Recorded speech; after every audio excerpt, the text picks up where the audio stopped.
Een jaar na de moord op Ishelle van der Velde doen haar ouders voor het eerst hun verhaal.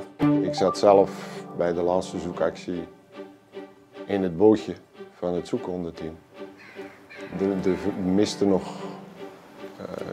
delen en die hebben we dan gevonden. Op dat moment overheerst een opluchting. En verder in deze uitzending.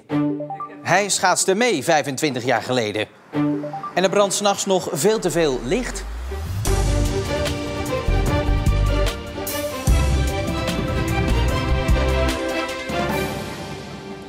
Goedenavond. In de afgelopen 10 jaar schommelde het aantal moorden in Zeeland rond de 2 per jaar. In 2021 viel net iets hoger uit met 3 moordzaken. Ishelle van der Velde uit Oostburg, Henk Sijsau uit Biggenkerke en Rosentli Rosaria uit Barendrecht lieten daarbij het leven. Op 13 september werd de 67-jarige Henk Sijsau uit Biggenkerke om het leven gebracht bij Theta in het Hofje aan de Noordweg. De politie pakte zijn schoonzoon op voor de moord. Aanleiding van het geweldsincident ligt in de relationele sfeer.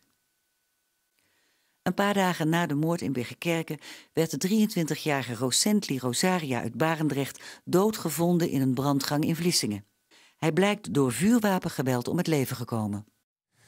De moord die vorig jaar wekenlang het nieuws beheerste was die op Ishelle van der Velde uit Oostburg. Een ruim jaar geleden verdween ze spoorloos en in februari werd haar lichaam in delen teruggevonden in het water bij Retrangement. Rond 15 december is ze vermist geraakt. Als moeder heb je heel snel door dat het gewoon echt heel erg mis is. En ja, dan is je kind van het een op het andere moment verdwenen, krijg je geen contact meer. En daar word je gek van. Je bent een beetje verloren, je weet eigenlijk niet goed in zo'n situatie waar je het eerst moet doen. Dus je slaat maar wat om je heen en je doet maar wat. En we zijn vooral bezig geweest, denk ik, om de politie ervan overtuigen van ja, hier is iets niet in orde. Want zomaar verdwijnen past niet bij Ishelle. Begin januari benadert de stichting Signi Zoekhonden de familie dat ze willen helpen om Ishelle te vinden. Na vele zoekacties wordt ze half februari in delen gevonden in het water bij Retrangement. Ik zat zelf bij de laatste zoekactie in het bootje van het zoekhondenteam. En dat was een heel rare ervaring natuurlijk. Er misten nog delen en die hebben we dan gevonden. En dan op dat moment overheerst een opluchting. Dan heb je een soort van opluchting omdat je weet van oké, we hebben ze compleet, we kunnen nu echt afscheid nemen. En dat is heel stom dat je dit als moeder zegt, maar dan is het een soort euforie dat je kind compleet is op deze manier. En dat is bizar. Op 27 maart is de uitvaart van Ishelle.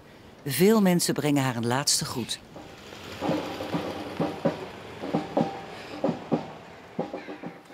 Dit jaar zal de rechtszaak gaan spelen.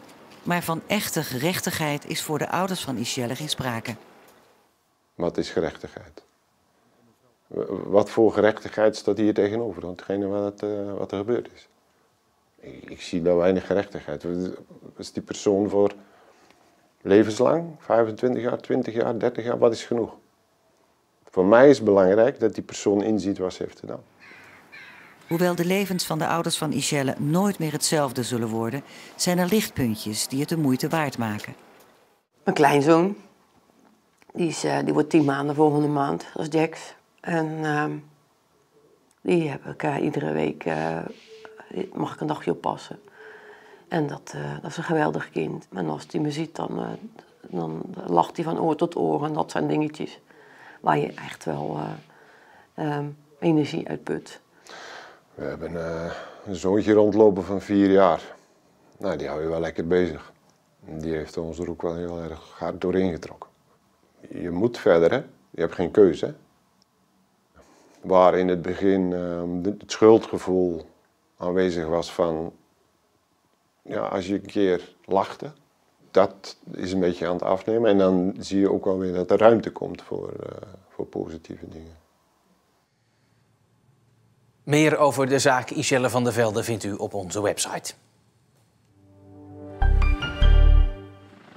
De SP en de Boer-Burgerbeweging in de Tweede Kamer willen dat de Westerschelde-tunnel toch al in 2025 tolvrij wordt. Na gesprekken tussen de provincie en de minister leek dat ook te gebeuren, maar in het nieuwe coalitieakkoord wordt toch gesproken over 2030. De SP en de BBB willen nu van de minister weten of dat echt niet sneller kan. Verder vinden ze dat kiezen voor 2030 een nieuwe deuk slaat in het toch al broze vertrouwen tussen de Rijksoverheid en de provincie Zeeland. Een van de gedupeerden van de woningbrand in Middelburg heeft nu al een nieuw huurhuis. Het oude huis van Trudy Bouwman en haar kinderen vloog in de nieuwjaarsmorgen in brand en is onbewoonbaar verklaard. Dan kijk je naar buiten en zie je je dak en zie je dat in de vlammen staan en is het even heel onwerkelijk. Hun nieuwe huis staat in dezelfde straat en tot ze daarin kunnen slapen ze bij de buurvrouw, die ook nog een crowdfundingsactie heeft opgezet voor de 3 gedupeerde huishoudens. Als een verzekering uit moet betalen, duurt best een tijdje. En voordat je dan kleren hebt en zo. En hoe gaat het met de crowdfundingsactie? Die loopt aardig op. Die zit nu op 3945 euro precies. Ik krijg echt hulp van alle kanten. De kleding die ik ook aan heb, heb ik ook van de zus van mijn buurvrouw gekregen. Dus ja, het is echt fantastisch. Zo, hier heb ik ze. Ik heb ze nog gevonden. Hier heb ik op gereden. Het is vandaag precies 25 jaar geleden dat de Elfstedentocht voor het laatst werd gereden. Johan Goeree uit Middelburg stond toen op de schaatsen en kijkt vandaag zijn tocht terug op tv. Ja, ik vind het fantastisch. Ik loop niet weg nu. Ik wil dit allemaal zien. En ik probeer me ook steeds te herinneren of in te denken, waar zijn ze? Ken ik die plek? Het was de derde Elfstedentocht voor Goeree. Het was eentje met veel wind. Hij genoot met volle teugen en had hem graag nog eens gereden. Nee, ik had niet gedacht dat het de laatste keer zou zijn. Ik had gedacht, die komt nog wel een keer terug. En als hij ooit nog een keer terugkomt, dan staat de 80-jarige zeker op het ijs, maar dan wel als toeschouwer. Zeeland moet 's nachts veel donkerder worden. Die wens heeft Provinciale Staten uitgesproken. Er is nog steeds te veel onnodige verlichting die de hele nacht aan is. En dat is slecht voor het milieu, voor mens en dier. Het is al jaren een doorn in het oog van de Zeeuwse Milieufederatie. Licht dat eigenlijk zonder reden de hele nacht blijft branden. Als ZMF vinden we met name dat op bedrijventerreinen heel veel licht verspild wordt. We hebben het ook onderzocht en dan blijkt toch dat 70% van de bedrijven de verlichting na 11 uur 's nachts nog aan heeft. Zowel binnen als buiten. Ja, en dat is gewoon niet nodig. En die boodschap is nu ook tot Provinciale Staten doorgedrongen. Nadat vorig jaar er nog geen meerderheid voor was, is nu wel een motie aangenomen op initiatief van de PvdA. Nou, daar ben ik ook heel blij mee. Ja, wat ik zie is, in Provinciale Staten gaat er heel veel over windparken, zonneparken en allerlei energiekwesties. En eigenlijk is het een beetje raar dat je dan 's nachts het licht laat branden. En dat doe je thuis ook niet. Je kan natuurlijk om te beginnen eens kijken waar je kan besparen. Veel gehoord argument om 's nachts het licht te laten branden is veiligheid qua inbraak. Maar volgens de ZMF weerleggen onderzoeken dat. Inbrekers vinden het juist wel fijn dat het verlicht wordt. We hoeven er geen zaklantaarn te gebruiken, want dan vallen ze veel meer op. En zeker als je zo'n bewegingssensor plaatst, ja, dat schrikt echt af, want het gaat ineens het licht aan. En als je het ook nog koppelt aan het alarmsysteem, ja, dan kijken inbrekers heus wel uit. Naast bedrijventerreinen zijn het ook gebouwen die nodeloos verlicht blijven. Simpel op te lossen volgens de ZMF. Het is natuurlijk sowieso voor binnenverlichting is het ook zeg maar, aan de bedrijven om hun personeel bewust te maken dat als ze weggaan of het schoonmaakpersoneel, dat ze dan de licht uitdoen. Want nu brandt het nog heel vaak binnen. 'S Nachts brandend licht is de macht der gewoonte. Het loslaten van die gewoonte levert voordelen op. Je verspilt minder energie. Het is beter voor de portemonnee, zeker op langere termijn. Maar ook, het blijft ook mooi donker 's nachts. Je kan genieten van de sterrenhemel. Voor nachtdieren, die worden veel minder verstoord. En ook voor de mensen is het belangrijk. Statenleden hebben nu de gedeputeerden van de velden de opdracht gegeven met gemeenten en andere belanghebbenden de nodeloze verlichting tegen te gaan. Je zou allerlei dingen kunnen doen. Je kunt natuurlijk bedrijven helpen en stimuleren om met bewegingsmelders te gaan werken. Dat zou je eventueel nog kunnen subsidiëren of zo, maar eigenlijk is dat helemaal niet nodig, want dat verdien je heel snel terug, omdat je dan veel lagere energierekening hebt. Reclameverlichting, dat zou je gewoon kunnen aanpakken via verordeningen of zo. Dat is gewoon overbodig. Dat hoeft helemaal niet te branden. En zo zijn er nog wel meer mogelijkheden, denk ik. Gemeente Goes is al op weg. Daar worden folders voorbereid voor ondernemers waarin staat wat ze kunnen doen aan lichtbesparing.